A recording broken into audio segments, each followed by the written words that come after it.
People always say, we'll grow food if we ever have to or need to, but the truth is, we already need to. What's the difference? We have the chance to plan and learn before something major goes on. So, what I want to do is help everyone, you especially, get together and talk about a Great Depression garden, but I want to put a modern spin on it. Let's change how that would look to go with our daily lives that we have now. So, we're going to blend historical survival wisdom with today's tools and knowledge. More than nostalgia, it's nutrition, efficiency, and planning. Okay, it's empowerment, choice, and community. This is about food security without the fear. Growing smarter because we know better. The staples of our modern survival garden can have those staple crops that worked in the Depression, plus adding nutrient powerhouses. So things like your potatoes, if you're able to eat these things, you know what's best for you. If you have a certain health restriction, don't be planting things that were suggested. So potatoes, beans for dried and green for fresh. Onions, garlic, cabbage, carrots, turnips, parsnips, rutabaga, popcorn, dent corn, sweet corn, winter squash, beets, kale, collards, chard, spinach. Those are all tried and true crops that kept people fed. Now, if I were to add a modern twist to it, amaranth, sunflower, sorghum, herbs for medicine. Cherry tomatoes have a longer harvest window. Sweet potatoes are difficult for me here in Minnesota, but maybe you can grow those. How do you know how much per person?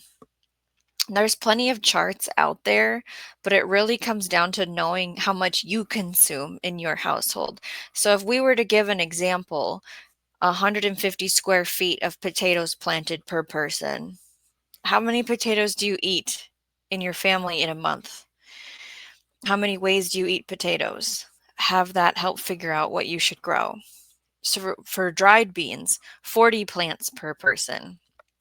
How often do you put beans in a recipe?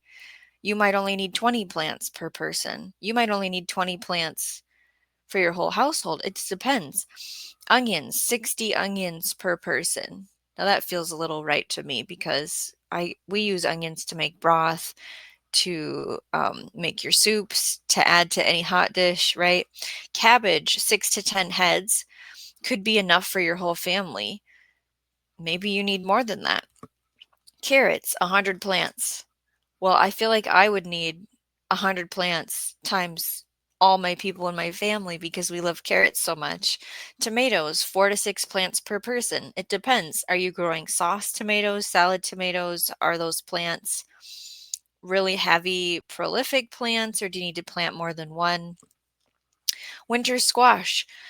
Planting 3 to 5 plants could give your family enough winter squash for what you're looking for. Herbs, 1 square feet of each kind. So when you're planning your garden, ask the questions: does this feed my family? If it's not something we eat regularly, we shouldn't be planting it. Can I preserve this? And we're going to talk about preservation methods. And how many meals does this become?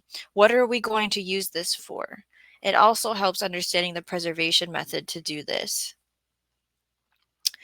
Grow a garden starting just from what you have in your pantry. So let's talk about that list. Foods you might already have. Dried beans you can plant. Potatoes that sprout you can plant. Garlic, you can plant each clove. Ginger, lentils, popcorn. Winter squash have mature seeds in them that you can plant. You can get a sweet potato to grow to make the slips, the little plants that you then plant and make more sweet potatoes. Your bird seed probably has seeds in it that you can grow: sunflower seeds, millet, sorghum, peanuts. The spice aisle has mustard seeds, dill seed, coriander. Those are all seeds that can be planted. This can help those of you that really have a zero budget. Observe your own eating patterns. So look at the next month and acknowledge how many jars of tomato sauce do you go through when making your meal plan? What are the vegetables that are always on your plate? Do you buy more roots, greens, or fruits? Like for us, our goal every year is to try and grow a fruit each month the best we can when it's growing season here in Minnesota. That is a goal I have for my family. Also, on your plates, in your meal plans, how much rice, beans, potatoes are you eating weekly? This helps become your planting blueprint. So let's go over some crops that are easy to save seed from. Tomatoes, peppers, beans, peas, lettuce, basil, amaranth, squash, sunflowers. So if you're new to seed saving, I did a whole episode on seed saving basics with Robin Gardens, and I will link that show in the description so you can watch that at your own time. Your garden can happen anywhere. So if you are in the boat of having no land, there are options for you. So there's indoor apartment survivors, there's these window greenhouse setups that you can rig up. You can go through microgreens or sprouts, which I did a show starting them and how to go through a schedule with them in a week. So I will put that link in the description. You can have herbs in pots. You can go into LED grow lamps or a special light bulb or shop lights on a shelf. Inexpensive options are out there. You don't have to go and buy um, the ones that are like, these are for grow lights. It can be a shop light. We just have to talk about lumens. And I can link resources for that in the description. For the urban small space growers, containers on concrete, patios, balconies, vertical towers, hanging baskets, rail planters, 5-gallon buckets with drainage holes. Here's a concept that I think we all can do: guerrilla gardening, okay? Public edges, um, little woodland edges. Maybe there's some public land that you could go do this at. Maybe some property that isn't yours, but you know them. You could say, hey, can we get this going over here? What does that look like? If you were to guerrilla garden tomorrow, what would we be planting? So the concept of this is putting things out and then we don't take care of them. Sunchokes or Jerusalem artichokes are very popular for this. Mangle beets, the giant fodder beets, would be great for this. Your nut trees for long term, so chestnut, hazelnut, walnut, almond, pecan, if you can have those where you are, where they'll survive your winter if you have one. Fruit trees like the crabapple, the mulberry, a serviceberry, a fig is for warm climates. Persimmon is also for warmer climates than myself here in Minnesota. The pawpaw, okay, we can guerrilla garden those. Wild style berry plants like blackberries, which are thorny, so they are great for deterring foot traffic if you were to like set up a perimeter of blackberries and then plant things inside that perimeter. Raspberries, elderberries, okay, currants, gooseberries, blueberries are a little trickier, but not impossible. There's also root crops that we could guerrilla garden, okay? The Egyptian walking onions, right? The rhubarb. I guess asparagus should be on that list, right? Skirret, horseradish. I don't know how much horseradish you need in your life, but I heard it's indestructible around here. Self-sowing annuals that act like perennials, so they'll drop their seed and grow in the next year. Amaranth, lamb's quarter, calendula, mustard greens, chicory, miner's lettuce, dill. Hello, I see you there, dill. Also, edible ornamentals are very stealthy food because people might not know parts of them are edible. So this can blend very easily without drawing attention. Hostas, sorrel, artichokes, certain types of daylilies, right? There's also high value greens that can survive neglect.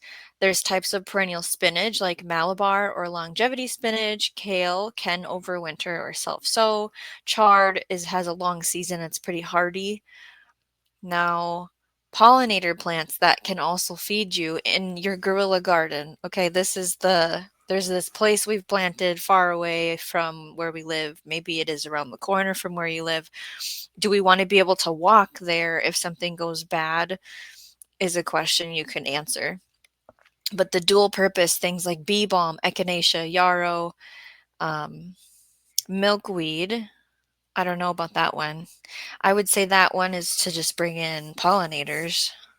I don't know how to prepare that one, but I've heard of using yarrow for soil building and medicinal purposes, echinacea, bee balm for tea, clover, nitrogen fixer. I'm not sure I want to eat it. Um, there's also native edible plants for true stealth gardening in our guerrilla garden conversation of this groundnut, wild plum, ramps, and some kind of strawberry. Wild alpine is usually thrown out there for that. So, getting out of guerrilla gardening, what are some preservation methods? How are you going to use the food? How are you going to keep it through the hunger gap of when you aren't growing things actively?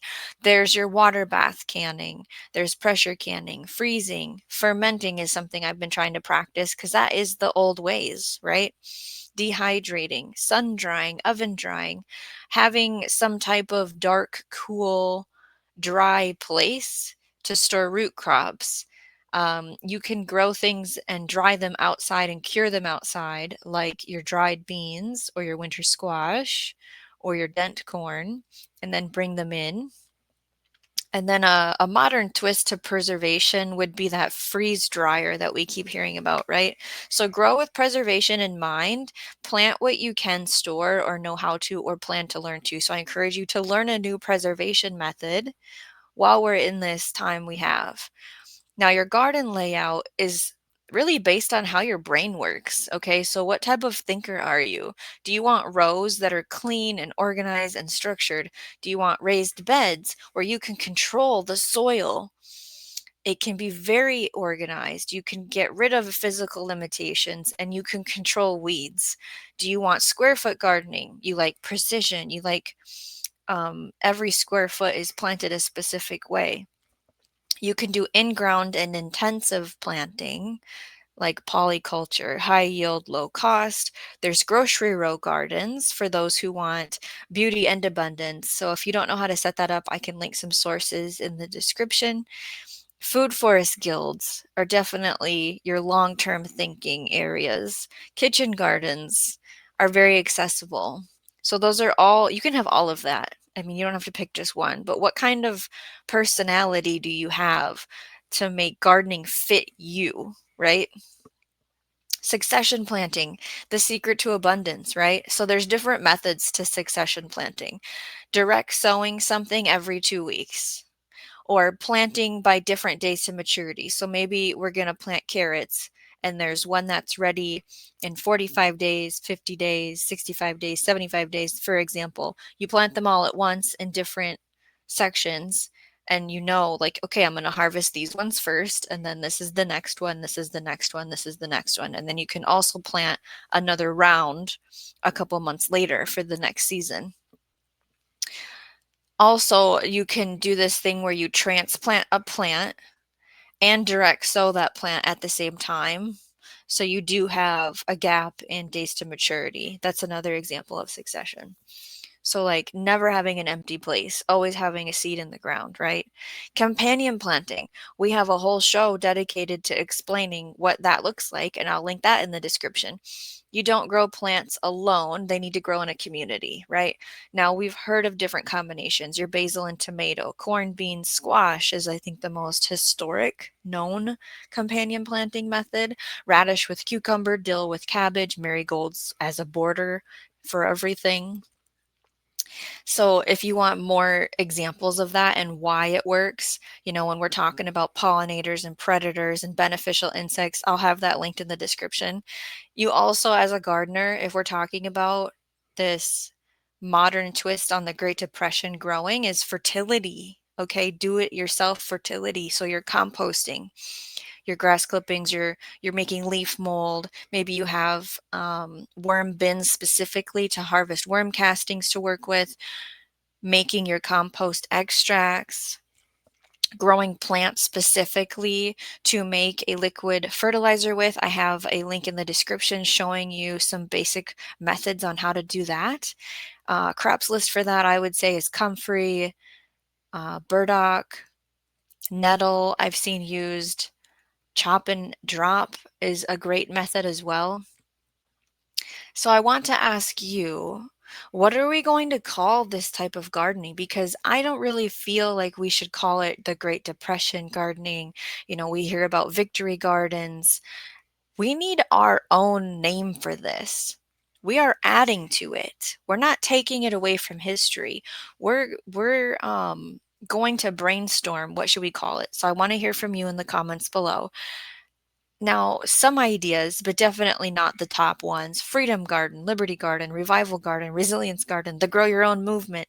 You know, I really encourage you to let me know in the comments, what would you call this, right? Now, I know I've missed something here, but I want to encourage you to start planning your real food plan. Now, maybe you're in a season where you're still growing food right now. I'm going into winter, so our growing looks a lot differently. Where we're living off of stored foods, we're going into indoor growing, and we are planning for next year what we're going to have going out in the spring, what we need to start indoors, etc. What are some improvements we want to make to maybe spread out our growing season? I want to narrow down my crops list for my family. How much do I actually need to get going to plant? And how am I going to make it last the whole season? Again, that preservation method. That's why I'm working more with fermenting and growing things that can be dried outside and just put on the shelf. I want to grow enough dried beans. I want to grow enough garlic. I want to grow enough winter squash. Now, I do have the availability to just go to an onion farm, a potato farm, a sweet corn farm. So I kind of have those things covered if we were to work together as a community. Let me know what you think. What did I miss? How do you feel about this conversation? I always end the show with grow every day in every way, but I want to also say food freedom starts with one seed.